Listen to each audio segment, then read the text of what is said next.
Breaking చూస్తున్నాం. తిరుపతి జిల్లా కోటాల గ్రామంలో చిరుతపల్లి సంచారం కలకలం సృష్టించింది. జగనన్న కాలనీ వెనుక వైపు చిరుత సంచారాన్ని స్థానికులు గుర్తించి వీడియోలు రికార్డ్ చేశారు. వీడియోను ఎంఆర్ఓ మాధవికి పంపించి ఫిర్యాదు చేశారు. చిరుత సంచారంతో స్థానిక ప్రజలు భయాందోళనకు గురవుతున్నారు.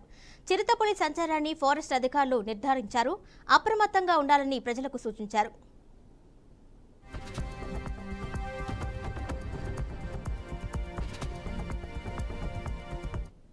దీనిపై మరింత సమాచారం మా రీజనల్ కోఆర్డినేటర్ గోపీనాథ్ ఇస్తారు. గోపీనాథ్, కిరణ్మయి ఎప్పుడూ లేని విధంగా కూడా తిరుపతి జిల్లా చంద్రగిరి నియోజకవర్గం కొటాల గ్రామం సమీపాల్లో అటవీ ప్రాంతాల్లో నుంచి కూడా చిరుతలు ఒకసారిగా రావడంతో భయాందోళనకు గురవుతున్నారు. అంటే శేషాచలం అటవీ ప్రాంతం దాదాపుగా కొన్ని వేల కిలోమీటర్ల వరకు ఉంటుంది. అయితే ఆ ప్రాంతాల్లోనే ఈ గ్రామాలన్నీ కూడా ఉన్న కారణంగానే ఒకసారిగా చిరుతలన్నీ కూడా బయటకు వస్తున్నట్లు కూడా ప్రాథమికంగా ప్రస్తుతానికి అటవీ శాఖ అధికారులు గుర్తించడం జరిగింది. అయితే ఒకసారిగా ఇవాళ చిరుత ఒకటి కలకలం రేపుల నేపథ్యంలో అక్కడ సమీపంలో ఉన్నటువంటి గ్రామస్తులు వాళ్ళందరూ కూడా ఒకసారిగా భయభ్రాంతులకు గురవుతున్నారు. వెంటనే తిరుపతి ఫారెస్ట్ అధికారులకు డిఎఫ్ఓ అధికారులు కూడా సమాచారం ఇవ్వడం జరిగింది. అయితే కొంతమంది యువకులు దూరం నుంచి కూడా చిరుత తిరుగుతున్నటువంటి ప్రాంతాన్ని అంతా కూడా అటవీ ప్రాంతాల్లో చిత్రీకరించడం జరిగింది. అయితే అది గ్రామంలోకి వచ్చే అవకాశం ఉన్న నేపథ్యంలో దాన్ని పూర్తి స్థాయిలో కూడా కట్టడి చేయాలి, లేదంటే బోన్లు పెట్టి దాన్ని అదుపులోకి తీసుకోవాలంటూ కూడా కొంతమంది గ్రామస్తులు అంటే ఆవేదన వ్యక్తం చేస్తున్నారు. ఏదైనా ఎందుకంటే రైతులు పెద్ద ఎత్తున అంటే